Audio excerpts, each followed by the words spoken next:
Existe un número que la NASA prefiere no mencionar en sus conferencias de prensa brillantes y optimistas. Un número que destruye la fantasía de las ciudades bajo domos de cristal y los valientes exploradores regresando como héroes a casa. Ese número es 0. 0 posibilidades de volver. Te han vendido Marte como el siguiente capítulo de la exploración humana. Una aventura épica donde plantaremos banderas, cultivaremos patatas como Matt Damon y regresaremos para contar la historia en talk shows nocturnos. Te han mostrado renders espectaculares de colonias futuristas con avenidas amplias, jardines hidropónicos bañados en luz artificial y familias sonrientes bajo cielos color salmón. Es una mentira, no una exageración, no un optimismo ingenuo. Una mentira directa y brutal diseñada para mantener el financiamiento fluyendo y las acciones de las empresas aeroespaciales subiendo. Porque la verdad sobre Marte es tan incómoda, tan devastadora para nuestra narrativa de conquista espacial, que preferimos ocultarla detrás de CGI deslumbrante y discursos inspiradores. La verdad es que la primera misión tripulada a Marte no es una exploración, es un sacrificio. Un exilio autoimpuesto donde los astronautas no son exploradores. Son Adán y Eva cósmicos enviados a un infierno congelado y radiactivo para asegurar que, si algo catastrófico le sucede a la Tierra, nuestra especie sobreviva en otro mundo. Son prisioneros voluntarios de un planeta que intentará matarlos cada segundo de cada día del resto de sus vidas. Y nunca, jamás, bajo ninguna circunstancia, volverán a sentir el viento terrestre en sus caras. ¿Estás preparado para comprender por qué?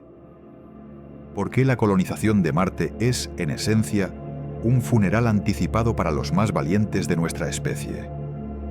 Porque no es un problema de voluntad, no es un problema de presupuesto, es un problema de física, biología y economía que convierte el viaje de regreso en una fantasía matemáticamente imposible. Respira hondo. Esto va a doler. Empecemos con lo que nos enseñaron en la escuela. El sistema solar como un lugar ordenado, comprensible, casi doméstico. Recordarás los diagramas. El Sol en el centro, planetas alineados en órbitas circulares perfectas, distancias reducidas a centímetros en el póster de la pared del aula. Marte era solo el cuarto círculo desde el Sol, el pequeño planeta rojo, nuestro vecino, a apenas 225 millones de kilómetros en su punto más cercano. Apenas. ¿Qué palabra más engañosa? Te dijeron que hemos conquistado la Luna, que si pusimos humanos en la Luna en 1969, con computadoras menos potentes que tu smartphone, entonces Marte es solo cuestión de escalar la tecnología. Más combustible, naves más grandes, mejor ingeniería. Un problema de magnitud, no de naturaleza. Te mintieron por omisión. La Luna está a 384.400 kilómetros de la Tierra. Un viaje de 3 días. Si algo sale mal, el aborto de misión permite regresar a casa en menos de una semana. Las tripulaciones del Apolo siempre supieron que la Tierra era un parpadeo en el cielo, un refugio cercano, un cordón umbilical gravitacional que nunca se cortó del todo. Marte no es la Luna multiplicada por 1000. Marte es un universo diferente de problemas. Cuando Marte y la Tierra están en su configuración más favorable, alineados del mismo lado del Sol como dos corredores en posiciones de salida, la distancia mínima es de 54.6 millones de kilómetros. Pero esa alineación ocurre solo cada 26 meses, 2 años y 2 meses. Una ventana de lanzamiento que se abre brevemente y luego se cierra como una trampa de acero. Si pierdes esa ventana, esperas otros 780 días. Y aquí viene la primera verdad brutal. El viaje de ida tarda entre 6 y 9 meses dependiendo de la trayectoria. Pero cuando llegas a Marte, la Tierra y Marte han seguido moviéndose en sus órbitas. ya no están alineados. De hecho, estarán en lados opuestos del Sol. La distancia entre ellos será de 401 millones de kilómetros. 401 millones de kilómetros. Para ponerlo en perspectiva que tu cerebro pueda procesar, si reduces el sistema solar al tamaño de una moneda de 1 euro, donde el Sol es el centro de la moneda, Marte estaría a 1,5 milímetros del borde. La Tierra estaría a 1 milímetro. Parece cercano, ¿verdad? Ahora imagina que eres una bacteria tratando de saltar de un punto a otro en esa moneda. Pero la moneda está girando. Y tú tienes que calcular exactamente cuándo saltar para caer en el lugar correcto del otro lado, mientras todo se mueve a decenas de miles de kilómetros por hora. Y solo tienes una oportunidad cada 2 años. Pero asumamos que lo lograste, que aterrizaste en Marte. Los titulares explotan en la Tierra. Eres un héroe. Las cámaras muestran tus primeros pasos en el polvo oxidado. El mundo celebra. Y entonces alguien en el control de misión hace la pregunta que todos evitaron durante el entrenamiento. ¿Cuándo regresan? El silencio en la sala de control dura 3 segundos. Luego, la verdad. Hay una ecuación que Konstantin Tsiolkovsky formuló en 1903 antes de que existiera siquiera un cohete funcional. Es simple, elegante y absolutamente despiadada. La ecuación del cohete de Tsiolkovsky establece que la velocidad final de un cohete es proporcional al logaritmo natural de la relación entre su masa inicial y su masa final. En términos humanos, cuanto más combustible necesitas llevar, más pesa tu nave, lo que requiere más combustible para mover ese peso extra, lo que aumenta la masa, lo que requiere aún más combustible. Es un ciclo infinito, un bucle matemático del que no hay escapatoria.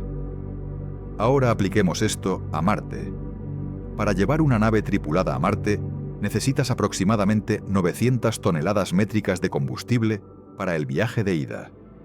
Eso asumiendo una tripulación mínima de 6 personas con suministros básicos para 9 meses y un módulo de aterrizaje. Estamos hablando de algo del tamaño de un edificio de 10 pisos lanzado al espacio. ¿Y para el regreso? Necesitarías otras 900 toneladas de combustible esperando en Marte. Pero espera, esas 900 toneladas tienen que viajar desde la Tierra hasta Marte primero. Lo que significa que necesitas combustible para llevar el combustible. Ahora estás hablando de 1.800 toneladas adicionales solo para transportar el combustible del regreso. La masa total de tu misión acaba de triplicarse. 2.700 toneladas. Pero esas 1.800 toneladas adicionales también necesitan combustible para viajar. Entonces agregas otras 1.000 toneladas, que necesitan su propio combustible, que necesitan... ¿Ves el problema? Esto se llama la tiranía de la ecuación del cohete. Y es la razón por la que cada misión de ida y vuelta a Marte, propuesta en los últimos 50 años, ha terminado archivada en un cajón lleno de vergüenza matemática. No es un problema de ingeniería que podemos resolver con mejor tecnología. Es un límite físico impuesto por las leyes de Newton y la conservación del momento. Para llevar suficiente combustible para un viaje redondo, necesitarías una nave tan masiva que ningún cohete en la Tierra podría lanzarla. Necesitarías construirla en órbita, pieza por pieza, en cientos de lanzamientos. El costo sería de trillones de dólares. Y aún así, habría un problema mayor. Dijimos que la ventana de lanzamiento se abre cada 26 meses. Pero hay algo que no mencionamos. También necesitas una ventana de regreso. Cuando llegas a Marte, no puedes simplemente dar la vuelta y volver. La Tierra está en el lado opuesto del Sol. Lanzarte directamente hacia ella sería como intentar alcanzar un tren en movimiento disparándote desde un cañón mientras corres en la dirección opuesta. Gastarías todo tu combustible peleando contra la gravedad del Sol y aún así fallarías. No, tienes que esperar a que las órbitas se realineen. ¿Cuánto tiempo? 18 meses. Un año y medio mirando la Tierra a través de las ventanas de tu hábitat, sabiendo que está ahí, a solo 225 millones de kilómetros. Pero que intentar llegar a ella, ahora, sería suicidio.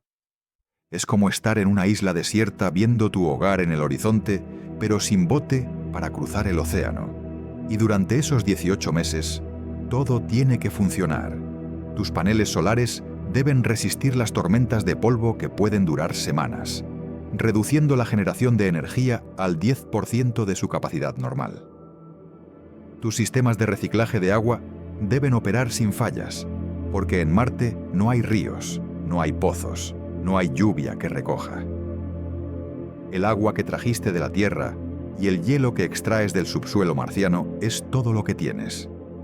Una sola contaminación bacteriana en tus tanques y el agua se vuelve tóxica. Intoxicación, diarrea, deshidratación, muerte en 72 horas. Tu invernadero debe producir comida: lechugas, rábanos, papas cultivadas en regolito marciano tratado y fertilizado con tus propios desechos. Si las plantas mueren, si un hongo marciano desconocido las infecta, si la radiación UV que filtra a través de los paneles del invernadero las quema, empiezas a consumir tus reservas de emergencia. Y esas reservas solo duran 6 meses. Después de eso, te comes las raciones de la tripulación muerta. Si hay tripulación muerta. Si no, empiezas a perder peso. 1 kilogramo por semana. Tu cuerpo consume sus propias reservas de grasa. Luego empieza a consumir músculo. Tu sistema inmunológico se debilita. Tus heridas dejan de sanar adecuadamente. Una infección menor se convierte en sepsis. Y la Tierra está ahí, brillando en el cielo nocturno como una joya azul, burlándose de ti. Tan cerca, tan imposiblemente lejos. 1 año y medio en Marte, esperando la próxima ventana de regreso. Entonces, tu misión rápida de ida y vuelta dura un mínimo de 3 años. 9 meses de ida, 18 meses en la superficie, 9 meses de regreso. 3 años en los que todo tiene que funcionar perfectamente. En los que ningún sistema crítico puede fallar. En los que los astronautas deben sobrevivir a la radiación cósmica, la microgravedad prolongada, la degradación muscular y ósea, el aislamiento psicológico extremo y la realidad de que si algo sale mal en Marte, la ayuda está a 140 millones de kilómetros de distancia. No hay rescate posible. Si tu sistema de soporte vital falla en el mes 10 de tu estancia marciana, no hay nave de emergencia que pueda llegar a tiempo. La siguiente ventana de lanzamiento desde la Tierra no será hasta dentro de 8 meses. Y luego, el viaje tarda otros 9 meses. Estarías muerto hace 1 año cuando la ayuda llegue. Piensa en eso. En la Luna, el Apolo 13 sufrió una explosión catastrófica y aún así lograron regresar a casa en 4 días. En Marte, una grieta en tu hábitat significa que tienes horas para repararla antes de que la atmósfera marciana, con un 95% de dióxido de carbono a una presión del 0.6% de la terrestre, llene tus pulmones y te asfixie. No hay plan B, no hay botón de aborto de misión, solo hay adelante, o muerte. Entonces los ingenieros, desesperados por encontrar una solución a la tiranía del cohete, propusieron algo brillante, o insano, depende de tu nivel de optimismo. ISRU, In Situ Resource Utilization, utilización de recursos in situ. En términos simples, no lleves el combustible de regreso desde la Tierra, fabríalo en Marte. La atmósfera marciana es 95% CO2. Si llevas hidrógeno desde la Tierra y usas el proceso de Sabatier, puedes combinar CO2 con H2 para producir metano, CH4 y agua, HT2O. Luego electrolizas el agua para obtener oxígeno. Ahora tienes combustible de cohete, metano y oxígeno líquido. En teoría, en un laboratorio en la Tierra, controlado, con técnicos monitoreando cada paso, con repuestos disponibles en la habitación de al lado. En Marte, estás apostando la vida de 6 humanos a que una máquina Experimental, expuesta a tormentas de polvo que duran meses, a temperaturas de 60 pulgadas durante el día y 120,5 grados por la noche, a radiación UV sin filtrar, porque Marte no tiene capa de ozono, funcionará perfectamente durante 18 meses sin supervisión humana constante. Déjame pintarte el escenario de fallo. La planta ISRU aterriza 3 años antes de que llegues. Se despliega automáticamente. Los paneles solares se extienden. Las bombas comienzan a succionar CO2 de la atmósfera marciana. Los reactores químicos empiezan el proceso de Sabatier. Todo funciona perfectamente durante el primer año. Produces 200 toneladas de metano. Lo almacenas en tanques criogénicos a 161 Sundaro. Luego, en el mes 14, una tormenta de polvo global cubre el planeta.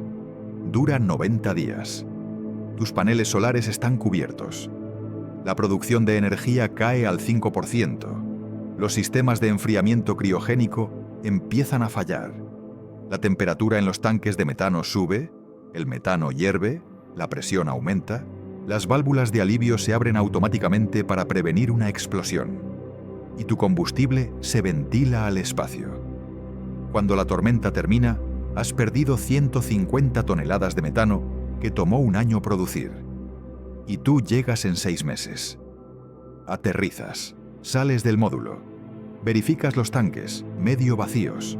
No tienes suficiente combustible para despegar, y no hay forma de producirlo lo suficientemente rápido.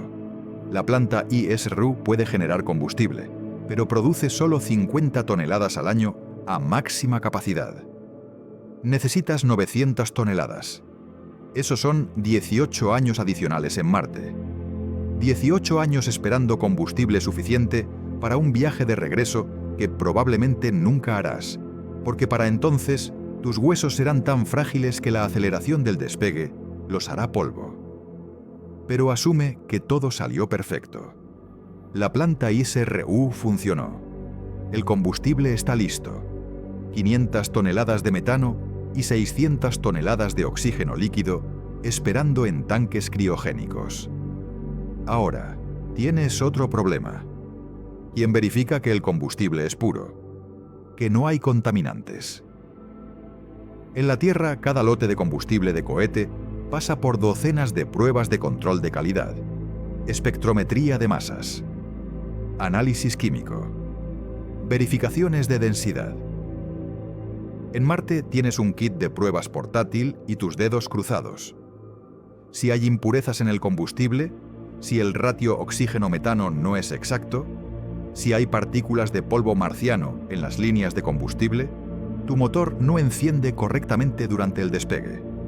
O peor, explota. Y tú estás dentro cuando sucede. No hay segundo intento. No hay nave de repuesto. Solo hay una bola de fuego naranja sobre el cielo marciano. Y el silencio eterno. Porque aquí está el detalle que nadie te dice. La planta ISRU tiene que empezar a producir combustible antes de que llegues. Se envía en una misión no tripulada años antes, aterriza, se despliega automáticamente, comienza a fabricar metano y oxígeno, y para cuando tú llegues, debe haber producido y almacenado las 900 toneladas de combustible necesarias para el viaje de regreso. Si algo falla, si un sensor se cubre de polvo marciano, si una junta se congela y rompe, si un micrometeorito perfora un tanque, tú aterrizas en un planeta donde tu tanque de combustible está vacío. Y no hay gasolinera en la esquina. Tu única opción es convertir Marte en tu hogar permanente. Porque la alternativa es morir lentamente mientras tus suministros se agotan, viendo la Tierra brillar en el cielo nocturno como una estrella azul que nunca volverás a tocar. ¿Confiarías tu vida a eso? ¿Apretarías el botón de lanzamiento sabiendo que tu regreso depende de una máquina robótica que nunca ha sido probada en condiciones marcianas reales, operando sin intervención humana durante 2 años? Porque esa es la apuesta. Y las agencias espaciales lo saben. Por eso cuando hablan de Marte en conferencias públicas, Muestran animaciones de colonias, prósperas y astronautas sonrientes. Y cuando hablan en privado con los astronautas seleccionados, les hacen firmar documentos que reconocen que entienden completamente los riesgos, incluyendo el riesgo de no regresar jamás. No como posibilidad, como certeza. Pero asumamos el escenario imposible, que la misión ISRU funcionó, que el combustible está listo, que sobreviviste 18 meses en la superficie y ahora estás listo para regresar a casa. Hay un problema del que nadie habla en los documentales de la NASA. Tú ya no eres humano, no en el sentido biológico tradicional. La gravedad de Marte es el 38% de la terrestre. Eso significa que si pesas 80 kilos en la Tierra, en Marte pesas 30 kilos. Suena liberador, ¿verdad? Como si pudieras saltar más alto, moverte más fácilmente. Tu cuerpo no lo ve así. Tu cuerpo ve una emergencia existencial. Después de 3.8 mil millones de años de evolución en gravedad terrestre, tu esqueleto está diseñado para soportar exactamente 1G. Tus huesos son estructuras dinámicas que se remodelan constantemente en respuesta al estrés mecánico. Cuando saltas, cuando caminas, cuando simplemente estás de pie, tus huesos detectan la tensión y responden fortaleciéndose. En Marte, esa tensión desaparece. Tus huesos comienzan a disolverse. Los osteoblastos, las células que construyen hueso nuevo, reducen su actividad. Los osteoclastos, las células que descomponen hueso viejo, continúan trabajando normalmente. El resultado es una pérdida neta de densidad ósea del 1-2% por mes. En los primeros 18 meses en Marte, habrás perdido entre el 18% y 36% de tu masa ósea. Tus fémures se vuelven porosos. Tus vértebras se comprimen. Tu pelvis se debilita. Radiografías tomarían muestras de tus huesos y mostrarían estructuras que se parecen más a esponjas que a columnas de soporte. Y tu corazón. Dios, tu corazón. En la Tierra, tu corazón bombea contra la gravedad constantemente para enviar sangre a tu cerebro. Es un músculo entrenado para vencer 1G cada segundo de cada día de tu vida. En Marte, con solo 0.38 G, el corazón ya no necesita trabajar tan duro. Entonces se debilita, se atrofia, se vuelve más pequeño. Los estudios en la Estación Espacial Internacional, donde la gravedad es cero, muestran que los corazones de los astronautas se vuelven más esféricos, pierden masa muscular y reducen su capacidad de bombeo en un 20-30% después de 6 meses. En Marte, el efecto es más lento pero igualmente letal a largo plazo. Ahora imagina que subes a la nave de regreso. 9 meses en microgravedad durante el viaje a la Tierra. Tu corazón se debilita aún más. Tus huesos continúan degradándose. Para cuando entres en la atmósfera terrestre, habrás pasado 2 años y 3 meses en gravedad reducida. Las puertas de la cápsula se abren. Intentas ponerte de pie. Y colapsa. La gravedad terrestre aplasta tus vértebras porosas como galletas secas. Tu corazón, ahora débil y pequeño, no puede bombear suficiente sangre contra 1G completo. Te desmayas. Tus piernas, que han perdido el 40% de su masa muscular, no pueden sostenerte. Si tienes suerte, pasarás los próximos 6 meses en rehabilitación brutal, reaprendiendo a caminar. Si no tienes suerte, tus huesos se fracturan múltiples veces durante la reentrada. Tu corazón sufre un paro por el esfuerzo. Sobreviviste a Marte solo para morir en la Tierra por el pecado de regresar. Esto no es especulación. Es fisiología documentada. Scott Kelly pasó 1 año en la ISI. Cuando regresó, no podía caminar sin ayuda. Su hermano gemelo idéntico, que se quedó en la Tierra, era funcionalmente una persona diferente. Scott había perdido densidad ósea, masa muscular, y su sistema inmunológico estaba comprometido. Le tomó 2 años recuperarse parcialmente. 1 año en gravedad cero. Ahora imagina 2 años en gravedad marciana seguidos de 9 meses en gravedad cero. Tu cuerpo no regresa. Tu cuerpo se queda en Marte, aunque tu nave despegue. Pero hay algo peor que la gravedad, algo contra lo que no puedes entrenar. No puedes fortalecerte, no puedes adaptarte. La radiación. La Tierra tiene un campo magnético, una magnetosfera gigante generada por el núcleo de hierro fundido giratorio de nuestro planeta. Ese campo desvía el viento solar, las partículas cargadas que el Sol dispara constantemente al espacio a millones de kilómetros por hora. También nos protege de los rayos cósmicos galácticos, núcleos atómicos acelerados a velocidades relativistas por supernovas y agujeros negros. Partículas tan energéticas que cuando golpean tu ADN, lo destruyen. No lo dañan, lo obliteran. Marte no tiene campo magnético. Murió hace 4.000 millones de años cuando su núcleo se enfrió y solidificó. Ahora Marte está desnudo ante el cosmos. En la Tierra recibes aproximadamente 3 milisieverts de radiación al año de fuentes naturales.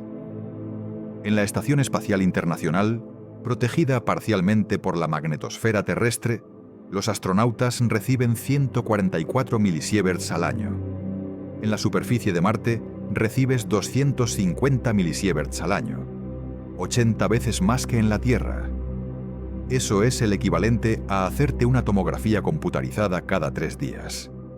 Constantemente, sin parar, mientras duermes, mientras comes, mientras intentas recordar cómo huele la lluvia. La radiación ionizante rompe las cadenas de ADN. Tu cuerpo puede reparar algunas rupturas, pero cuando la tasa de daño excede la tasa de reparación, las células mutan, se vuelven cancerígenas. Tumores comienzan a crecer en tus pulmones, tu estómago, tu cerebro. En 18 meses en Marte habrás acumulado 375 milisieverts. Para ponerlo en perspectiva, los trabajadores de plantas nucleares tienen un límite de exposición de 50 milisieverts al año. Tú, en Marte, recibirías 5 veces esa cantidad anualmente. Los protocolos de seguridad terrestre se volverían una broma macabra. Eso aumenta tu riesgo de cáncer fatal en un 5-10% sobre tu riesgo base. Matemáticamente, si envías una tripulación de 10 personas a Marte por 2 años, estadísticamente uno de ellos desarrollará cáncer directamente atribuible a la radiación. No podría desarrollar. Desarrollará. La pregunta es ¿quién? ¿Serás tú? ¿El piloto? ¿La bióloga que cultiva tus vegetales? ¿El ingeniero que mantiene los sistemas de soporte vital funcionando? Y cuando el cáncer aparezca, cuando el escáner portátil muestre la masa en tus pulmones o tu estómago, ¿qué haces? No hay hospitales en Marte. No hay oncólogos. No hay quimioterapia. No hay radioterapia irónica que mate las células cancerosas en un planeta que ya te está matando con radiación. Solo tienes morfina en el botiquín médico, analgésicos para hacer tu muerte más cómoda. Un protocolo de cuidados paliativos transmitido por radio con 20 minutos de retraso desde la Tierra, donde doctores que nunca te tocarán te guían para que mueras con dignidad. Y tus compañeros de tripulación tendrán que verte deteriorarte, semana tras semana. La pérdida de peso, la piel amarillenta, los vómitos constantes, el dolor que ningún analgésico puede controlar completamente, hasta que un día dejas de respirar. Y ellos te envuelven en una sábana térmica porque no hay ataúdes en Marte. Te llevan a un tubo de lava designado como cementerio. Dejan tu cuerpo allí, en la oscuridad absoluta, a 60 Fatingwin, congelado instantáneamente, preservado para siempre en el frío marciano. El primer humano enterrado en otro planeta. Tu tumba no tiene lápida, solo coordenadas GPS marcianas que se transmiten a la Tierra para que tu familia sepa dónde está tu cuerpo, aunque nunca puedan visitarte. Pero espera, hay una solución, dicen los ingenieros optimistas. Vive bajo tierra. Construye tu hábitat en tubos de lava, enormes cuevas subterráneas formadas por ríos de lava antiguos.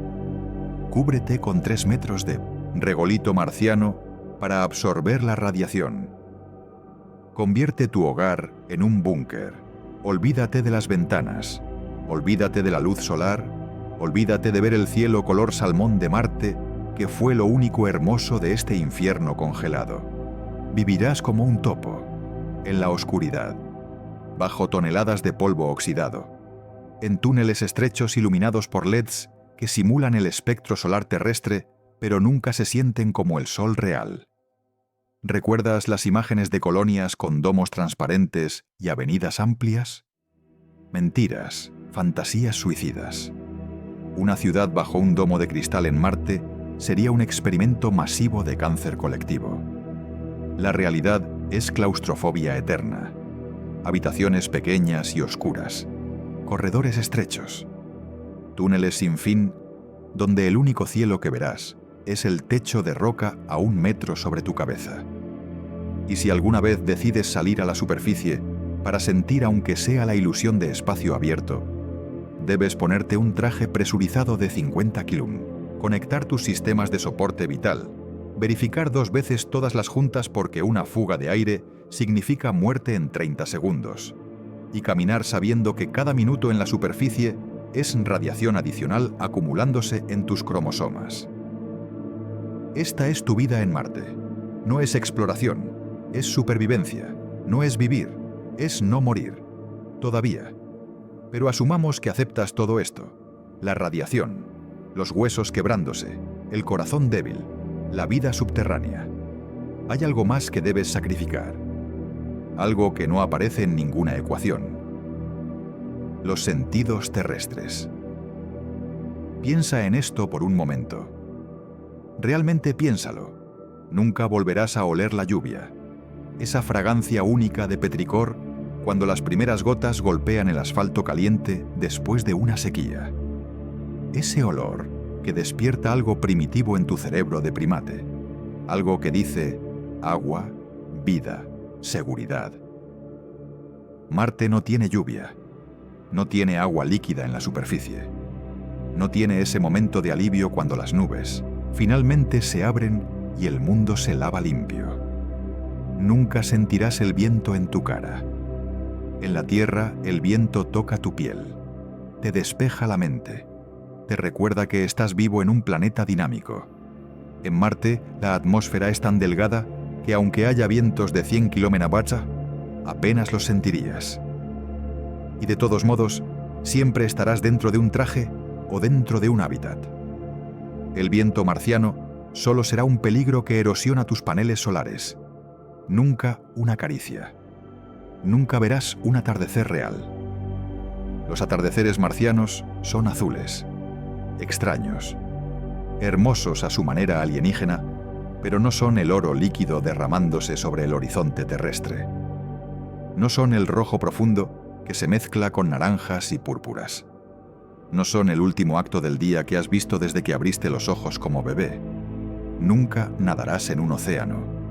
No hay océanos en Marte. Ni siquiera hay lagos. El agua líquida no puede existir a esa presión atmosférica. Se sublima directamente de hielo a vapor. Nunca volverás a sumergirte bajo una ola. Nunca sentirás la sal en tu piel. Nunca flotarás en la superficie mirando el cielo, sabiendo que hay kilómetros de agua bajo ti, llenos de vida. Nunca escucharás pájaros. El silencio de Marte no es el silencio meditativo de un bosque en invierno. Es un silencio absoluto.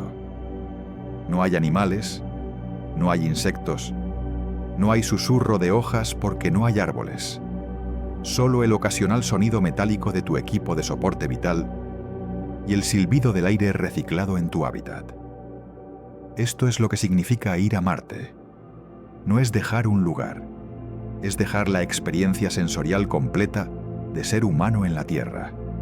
Es un duelo anticipado, un funeral para tus sentidos, y lo aceptas conscientemente, con los ojos abiertos.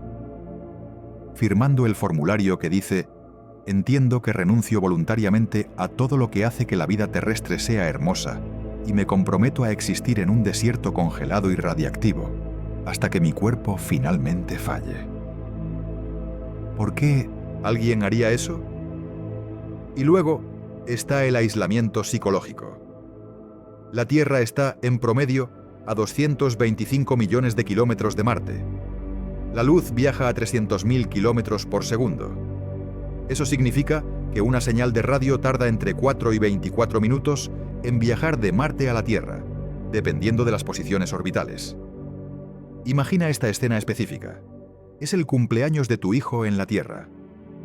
Tiene 8 años. Sabes que habrá una fiesta. Tu esposa te prometió grabar un video. Envías un mensaje a las 9:00 AM, hora marciana. «Feliz cumpleaños, campeón.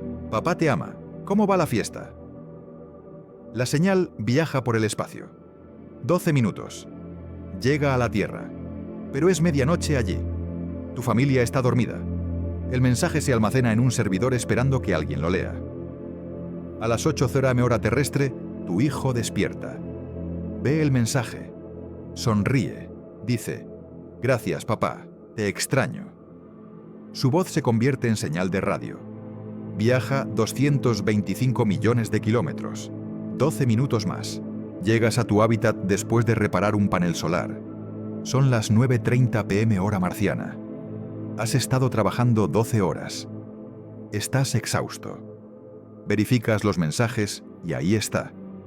La voz de tu hijo diciendo: «Te extraño».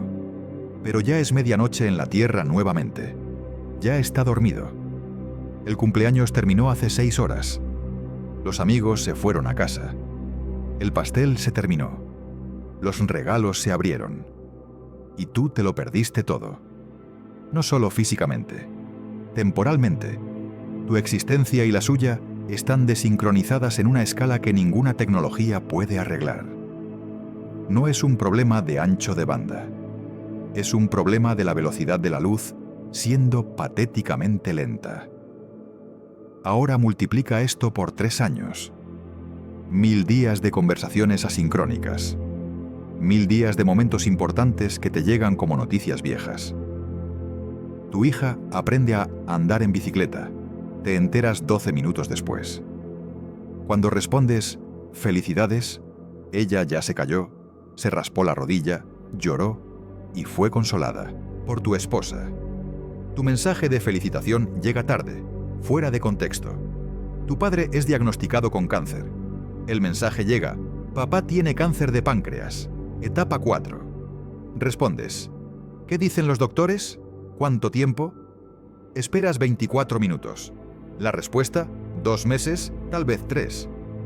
Y ahora haces cálculos mentales desesperados. Tu ventana de regreso se abre en 14 meses. El viaje de regreso tarda 9 meses. Total, 23 meses. Tu padre estará muerto hace 20 meses cuando llegues a la Tierra. No puedes despedirte en persona.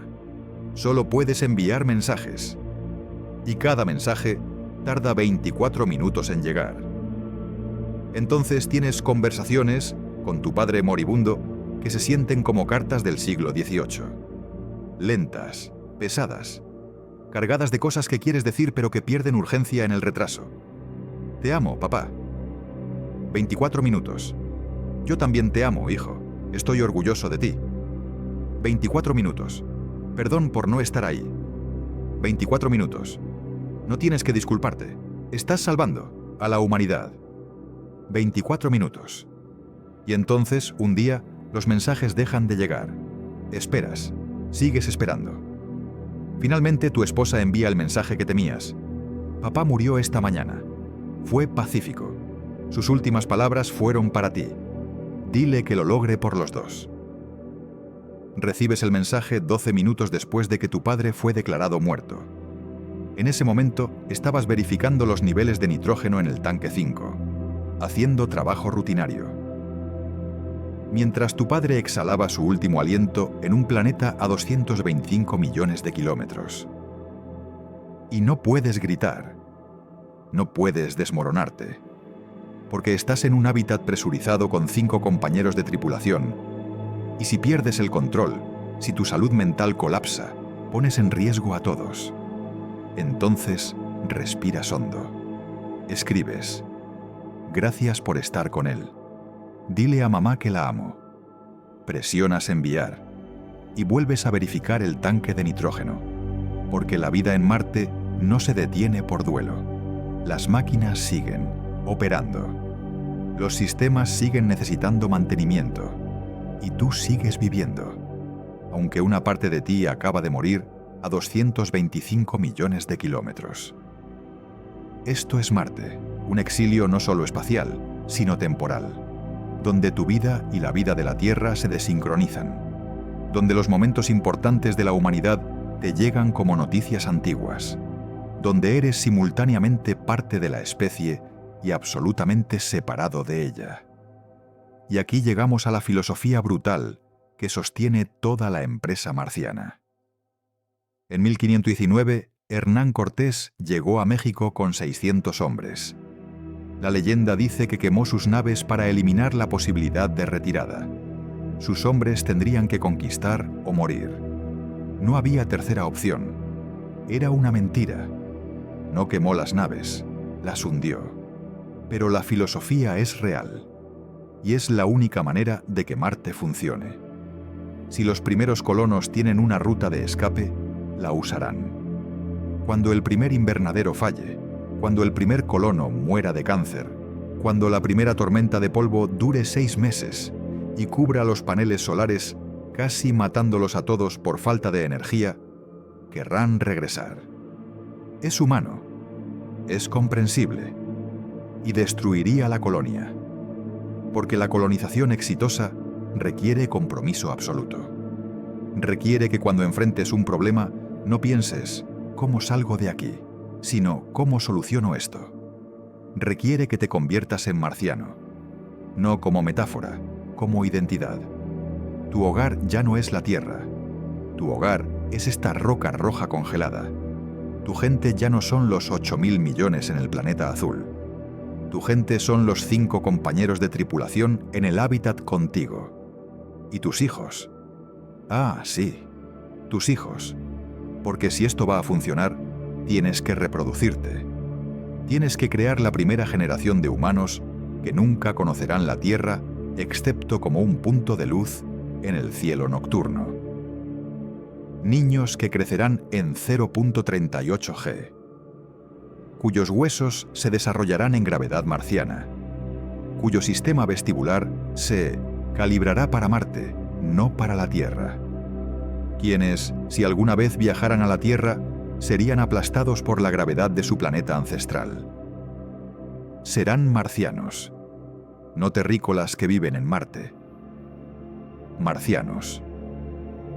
Una nueva rama del árbol evolutivo humano que diverge aquí, en este desierto radiactivo, creando una especie hermana que nunca podrá regresar a casa. Y eso es lo que hace que esto valga la pena. Porque si algo catastrófico le sucede a la Tierra, un asteroide, una guerra nuclear, una pandemia que mata al 99% de la población, Marte sobrevive. La humanidad sobrevive. Bifurcada sí, separada para siempre, quizás, pero viva. Ahora déjame mostrarte por qué el regreso no es solo difícil, es económicamente absurdo. El costo de enviar 1 kilogramo de carga a Marte es aproximadamente $200.000 con la tecnología actual. Un astronauta promedio pesa 80 kilos. Su traje espacial pesa 50 kilos. Sus suministros para un año pesan alrededor de 1.000 kilogramos. El costo de enviar un innovación solo humano a Marte: $226 millones. El costo de traerlo de vuelta, el mismo, más el combustible, más la cápsula de reentrada, más los años de espera en órbita marciana para la ventana correcta. Total, aproximadamente 500 millones por astronauta. Para una tripulación de 6, 3.000 millones. Ahora compara eso con esto. 3.000 millones pueden sostener a 10 colonos en Marte indefinidamente. Suministros regulares, equipos de reemplazo, plantas ISRU adicionales, hábitats expandidos. Es más barato mantener a alguien vivo en Marte para siempre que traerlo de vuelta una vez. Léelo de nuevo. Más barato mantenerlos vivos en Marte que rescatarlos. Entonces la ecuación moral es brutal pero clara. ¿Quieres salvar a un astronauta trayéndolo a casa? ¿O quieres salvar a la especie estableciendo una colonia permanente? No puedes hacer ambas con el mismo presupuesto.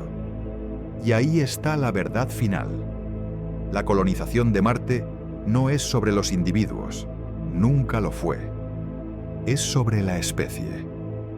El individuo se vuelve secundario ante la supervivencia del asentamiento. Tu vida importa solo en la medida en que contribuye al éxito de la colonia. Si enfermas, si te vuelves improductivo, si tu salud mental colapsa, la colonia debe continuar sin ti. Es darwinismo puro, selección natural acelerada. Los débiles mueren, los fuertes se adaptan, y la línea genética continúa. Suena cruel. Lo es, pero también es honesto. Y quizás la honestidad brutal es lo que necesitamos en lugar de las mentiras envueltas en CGI brillante. Pero aquí está la parte hermosa. Sí, hermosa. Porque cuando quemas las naves, cuando eliminas la posibilidad de escape, algo extraordinario sucede. Creas una nueva cultura. Los primeros marcianos no serán empleados de SpaceX o la NASA. Serán ciudadanos de Marte. Crearán sus propias leyes adaptadas a la realidad marciana, sus propias tradiciones, sus propias historias. Déjame pintarte cómo será. Celebrarán el Midnattsintfum, primer nacimiento marciano. Imagina ese momento. Una mujer embarazada en gravedad de 0.38 G. Nadie sabe exactamente cómo afectará esto al desarrollo fetal. Los estudios en animales en la ISI sugieren problemas con la formación ósea, con el sistema vestibular, con el desarrollo muscular. Pero nunca se ha hecho con humanos. Ella es el experimento. Su bebé es la primera generación de una nueva especie, Homo martis. El parto ocurre en el módulo médico, sin epidural porque los suministros médicos son limitados, sin equipo de emergencia más allá de lo básico porque no hay hospitales de respaldo. Solo una comadrona entrenada, un doctor con experiencia en emergencias y 5 personas rezando en la habitación de al lado. El bebé nace, llora, y ese llanto es el sonido más importante en la historia de Marte. Es vida consciente nacida en otro mundo, no trasplantada, no enviada desde la Tierra, nacida aquí. El bebé se llama, digamos que lo llaman Ares, el primer, marciano. Y Ares nunca conocerá la Tierra excepto en videos. Para él, la gravedad terrestre será un concepto matemático, no una experiencia visceral. Su sistema vestibular se calibrará para 0.38 G. Sus huesos se desarrollarán en esa gravedad. Su corazón bombeará diseñado para esa presión. Si Ares alguna vez viaja a la Tierra a los 20 años, la gravedad lo aplastará. No podrá caminar. Sus huesos marcianos, perfectamente funcionales en Marte, serán frágiles en la Tierra. Se fracturarán bajo su propio peso. Su corazón, bombeando sangre contra 0.38 G toda su vida, no podrá contra 1 G completo. Ares es marciano, no terrestre viviendo en Marte. Marciano. Y la colonia lo celebrará. Crearán una festividad, el Día del Primer Marciano. Cada año, en la fecha del nacimiento de Ares, todos los colonos se reunirán en el comedor principal del hábitat. Apagarán las luces artificiales, encenderán velas hechas con cera sintética producida en Marte, y contarán la historia de cómo la humanidad dio a luz en otro planeta. No será una historia de conquista, será una historia de supervivencia, de adaptación, de convertirse en algo nuevo. Desarrollarán rituales funerarios únicos. Porque en Marte no puedes enterrar a alguien en tierra. No hay tierra, solo regolito, polvo oxidado rico en perclorato que es tóxico para la vida terrestre. Entonces, cuando el primer colono muere, Tal vez de cáncer a los 45 años, la colonia lo lleva a los tubos de lava. Esos túneles volcánicos antiguos que ahora sirven como refugio contra la radiación. Profundo en las catacumbas marcianas, colocan el cuerpo en un nicho en la pared de roca. No se descompone. El frío lo preserva perfectamente. 60 Ter congela el cuerpo en el momento de la muerte. Se convierte en parte permanente de Marte. Y sobre el nicho tallan en la roca nombre, fecha de nacimiento en la Tierra, fecha de llegada a Marte, fecha de muerte. La primera lápida en otro planeta. Con el tiempo, los túneles se llenan de cuerpos. Generación tras generación. Los muertos de Marte observan silenciosamente a los vivos que caminan por los corredores subterráneos. Una necrópolis marciana. Y los niños marcianos, nacidos en las colonias, crecerán visitando estos túneles, aprenderán los nombres de los pioneros, escucharán las historias. Este era el comandante Sang. Fue el primero en pisar Marte. Murió reparando el reactor de fusión durante una tormenta de polvo. Su sacrificio salvó a la colonia. Esta era la doctora Okongwu. Desarrolló la técnica para cultivar trigo marciano. Sin ella, hubiéramos muerto de hambre en el segundo año. Este era el ingeniero Petrov, el primer humano enterrado en Marte. Murió de cáncer de pulmón. Tenía 44 años. Sus últimas palabras fueron: «Digan a la Tierra que valió la pena». Y los niños tocarán la roca fría donde están tallados los nombres. Y entenderán que viven porque otros murieron. Que Marte no es un regalo, es un legado comprado con sangre y huesos humanos. Los marcianos también desarrollarán su propio lenguaje, no intencionalmente, pero el aislamiento lingüístico es inevitable. En la Tierra, salir significa abrir una puerta y caminar al aire libre. En Marte, salir significa ponerse un traje presurizado de 50 kV, pasar por una esclusa de aire de 3 puertas, verificar 2 veces todas las juntas, esperar 15 minutos de despresurización y luego caminar en la superficie donde cada minuto cuenta para tu dosis de radiación diaria. Desarrollarán una palabra única para eso. Digamos que la llaman surfacing, salir a superficie. Voy a surfacear para revisar los paneles solares. Y esa palabra no tendrá equivalente terrestre, porque la experiencia es única en Marte. Tendrán palabras para tipos específicos de tormentas de polvo, para la calidad del hielo extraído del subsuelo, para el nivel de radiación del día, para el grado de fatiga psicológica que sientes cuando llevas 800 días sin ver a nadie nuevo. Y gradualmente, generación tras generación, el marciano se volverá un dialecto, luego un idioma. Y en 200 años, un marciano y un terrestre necesitarán un traductor para entenderse completamente. No solo en palabras, en conceptos. Porque un marciano no puede entender visceralmente qué se siente nadar en un océano.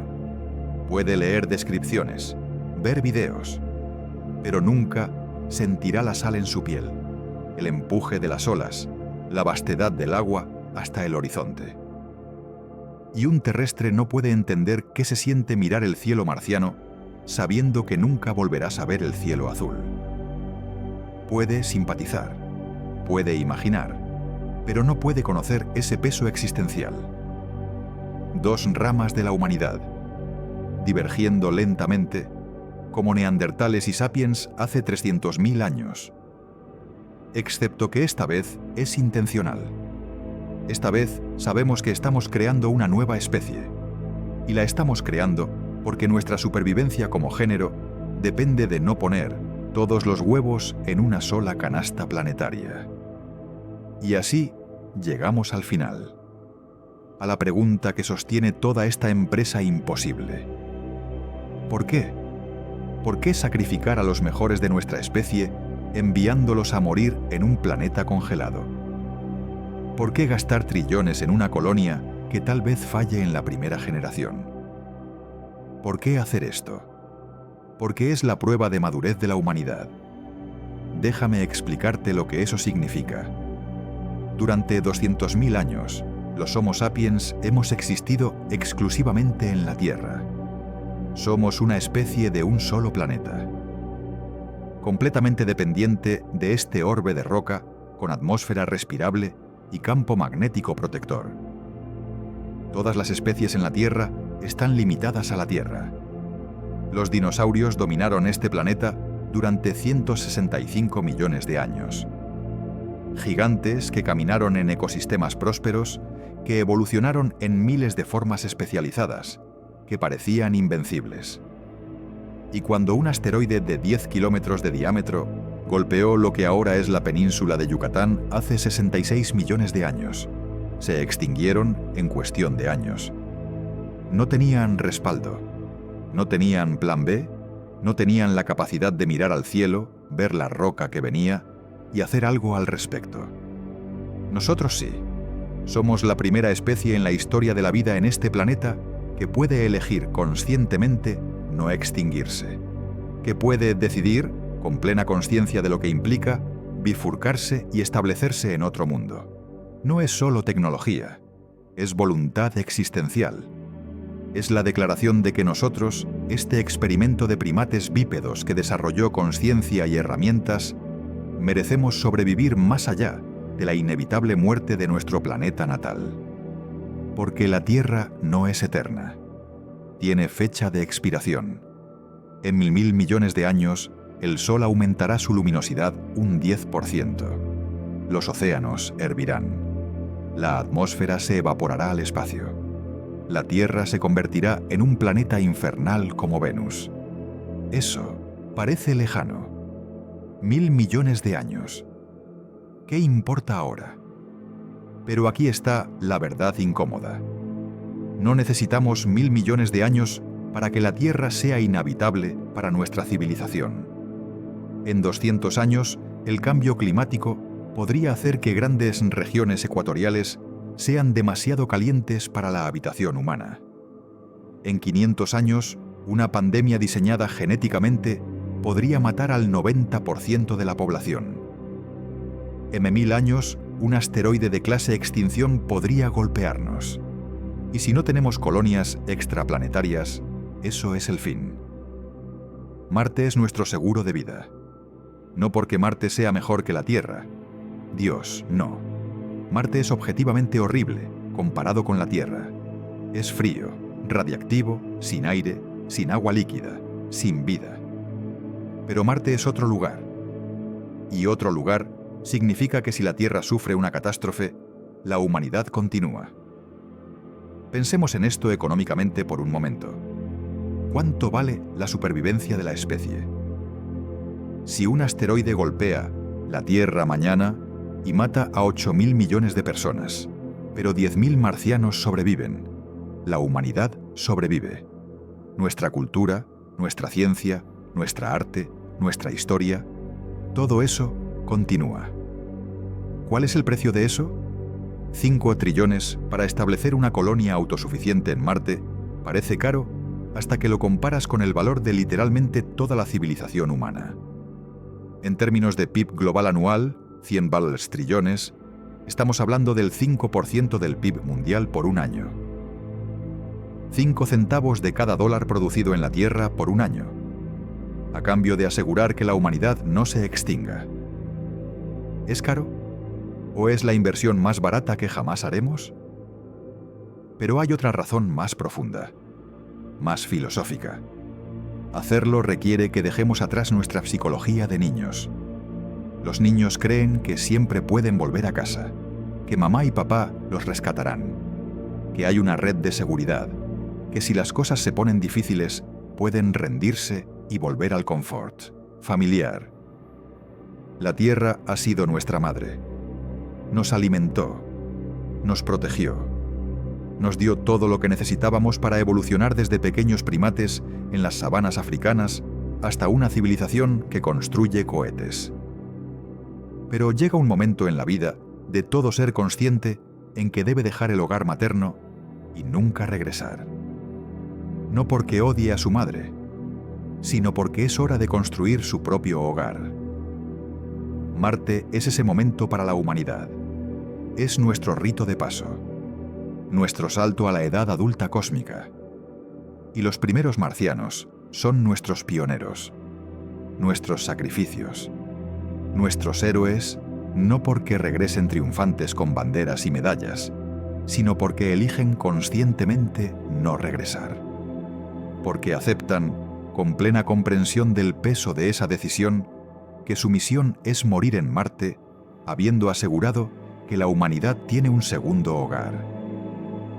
Son los adultos de nuestra especie, los que comprenden que algunas decisiones son permanentes, que algunos viajes no tienen regreso, y que eso está bien, porque el objetivo nunca fue regresar. El objetivo siempre fue quedarse. Morirán viendo la Tierra brillar en el cielo nocturno. Morirán sabiendo que nunca volverán a oler la lluvia. Morirán sabiendo que sus hijos serán la primera generación de una nueva rama de la humanidad. Y aún así, en sus últimos momentos, mientras la radiación finalmente cobra su precio y el cáncer los consume, mirarán el cielo color salmón de Marte y sonreirán, porque ellos lo hicieron. Dieron a la humanidad un segundo planeta. Y eso es inmortalidad. No la inmortalidad del cuerpo, la inmortalidad del legado. Así que aquí estamos, al final de este viaje mental a través de la física brutal, la biología despiadada y la economía fría de la colonización marciana. Déjame decirte lo que los documentales nunca te dirán. Ir a Marte es morir. Tal vez no inmediatamente, tal vez no en los primeros años, pero eventualmente ese planeta te matará. La radiación, la gravedad reducida, el aislamiento psicológico, la simple falta de recursos médicos cuando tu cuerpo finalmente falle. Y no hay rescate, no hay regreso. Solo hay adelante, hacia la muerte, pero también hacia la posteridad. Déjame pintarte la escena final. Eres un colono marciano. Has vivido en Marte durante 40 años. Llegaste a los 35, ahora tienes 75. Tus huesos son porosos como esponjas. Tu corazón late débilmente.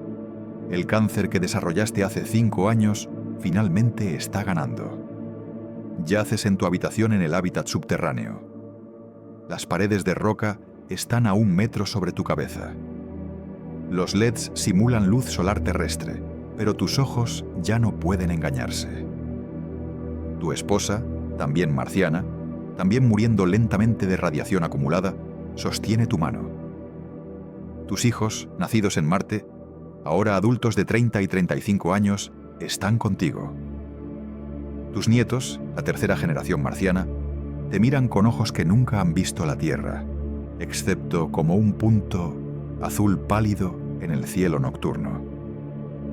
Y sabes que estás muriendo, pero también sabes algo más.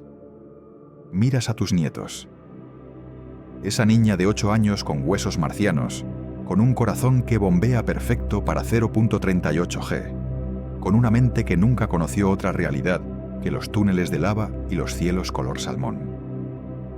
Ella es marciana, completamente, irreversiblemente, y ella vivirá, tendrá hijos propios, aquí, en Marte, y esos hijos tendrán hijos, generación tras generación, expandiendo lentamente la colonia, excavando más túneles, construyendo más hábitats, desarrollando tecnologías que hagan a Marte más habitable, y quizás en 500 años los marcianos terraformarán el planeta, liberarán CO2 de los casquetes polares, engruesen la atmósfera, derritan el hielo subterráneo, creen lagos y ríos pequeños, siembren líquenes genéticamente modificados que sobrevivan la radiación y produzcan oxígeno. Quizás en 1000 años los marcianos miren al cielo sin trajes, presurizados, respiren aire marciano, caminen bajo lluvia marciana, naden en océanos marcianos. Y cuando lo hagan, cuando el primer marciano sienta lluvia real en su cara, sin una visera de plástico de por medio, recordarán a los pioneros, a ti, al loco que dejó la tierra para morir en un desierto congelado. Tallarán tu nombre en monumentos, enseñarán tu historia en escuelas marcianas. Dirán, ellos vinieron cuando Marte era muerte, y eligieron morir para que nosotros pudiéramos vivir. Eso es inmortalidad. No la inmortalidad del cuerpo que se pudre y se olvida, la inmortalidad del legado que transforma mundos. Así que cierras los ojos. Tu último aliento sale en el aire reciclado del hábitat. Tu corazón late una vez más y se detiene. Tu esposa llora. Tus hijos te abrazan. Tus nietos tocan tu mano fría. Y mañana te llevarán a las catacumbas. Tallarán tu nombre en la roca, junto a los cientos de otros pioneros que murieron convirtiendo a Marte en hogar. Y la colonia continuará, porque eso es lo que haces cuando quemas las naves. Continúas o mueres. No hay tercera opción. Pero tú, antes de morir, elegiste continuar. Y eso hizo toda la diferencia. Ahora, tú que estás escuchando esto, tú que nunca irás a Marte, tú que vivirás toda tu vida en la Tierra, hay algo que debes saber. Los marcianos no son mejores que tú. No son más valientes. No son especiales. Son humanos que eligieron un camino diferente.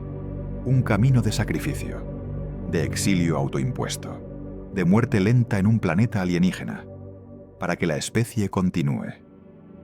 Y cada vez que mires al cielo nocturno y veas ese punto rojo brillando entre las estrellas, recuerda, hay humanos ahí, muriendo lentamente, lejos de casa, lejos de todo lo que hace que la vida terrestre sea hermosa, pero eligiéndolo, conscientemente, porque entendieron algo que la mayoría de nosotros no puede comprender, que hay cosas más importantes que la comodidad individual, que hay misiones que valen más que una vida humana, que la supervivencia de la especie justifica el sacrificio del individuo.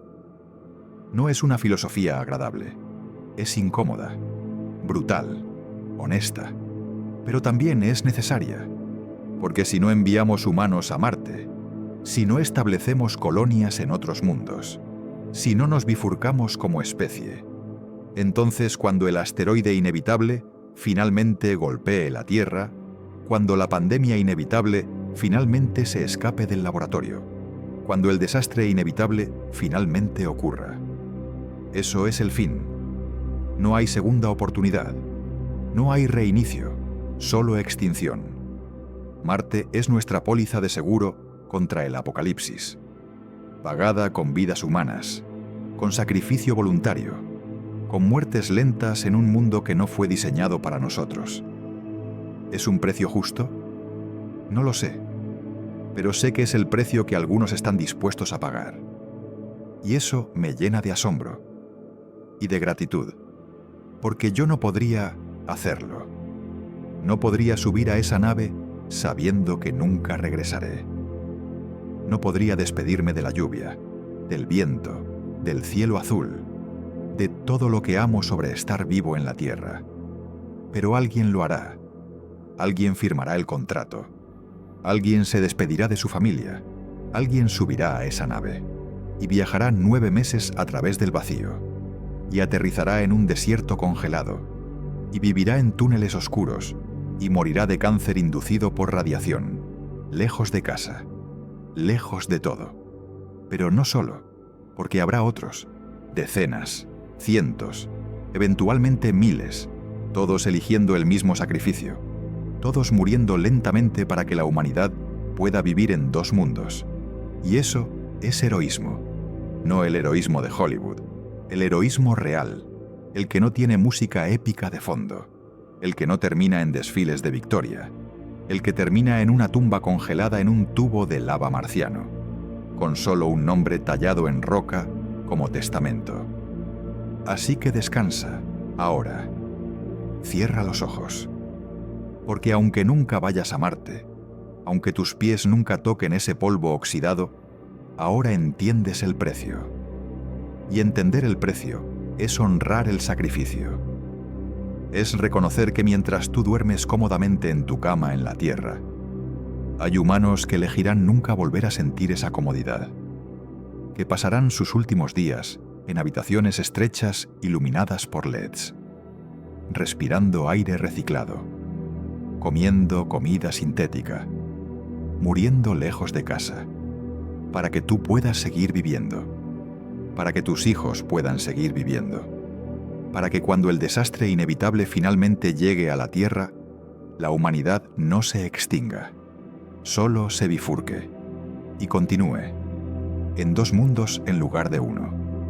Buenas noches desde la Tierra, el único planeta donde la lluvia huele a hogar, el único planeta donde el viento acaricia tu rostro sin necesidad de un traje presurizado, el único planeta donde puedes cerrar los ojos y despertar vivo sin verificar los niveles de oxígeno primero. Aprécialo, cada segundo de ello, porque algunos de nosotros nunca volverán a tener ese privilegio. Algunos de nosotros elegirán Marte, y Marte nunca perdona, pero tampoco olvida. Los nombres tallados en roca permanecen, para siempre, en la oscuridad de los tubos de lava, esperando el día en que los marcianos del futuro caminen por esas catacumbas y lean los nombres y comprendan que ellos viven porque otros murieron, que Marte es hogar porque otros lo convirtieron en hogar con su sangre, y que el precio de un segundo planeta para la humanidad fue medido en vidas humanas, conscientemente sacrificadas, voluntariamente ofrecidas, para que la especie continúe. Esa es la verdad sobre Marte. No es una aventura, es un funeral anticipado para los más valientes de nosotros. Y aún así, vale la pena. Porque la alternativa es quedarnos en la Tierra para siempre, esperando el asteroide, esperando la pandemia, esperando el fin, sin plan B, sin segundo hogar, sin esperanza de que aunque la Tierra muera, la humanidad continúe.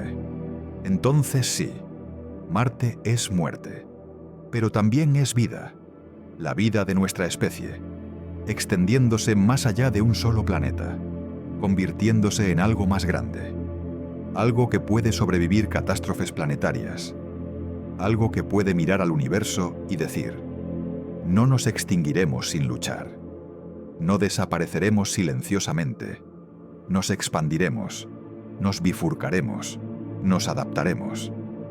Y aunque algunos de nosotros mueran en planetas alienígenas, lejos de todo lo que amamos, lo haremos sabiendo que la especie sobrevive. Ese es el legado de Marte. Y ese es el legado de los primeros marcianos. Descansen en paz, en los tubos de lava congelados, bajo cielos color salmón, en un mundo que nunca fue el suyo, pero que hicieron suyo con su sacrificio, para que nosotros pudiéramos tener un mañana, en dos mundos, para siempre.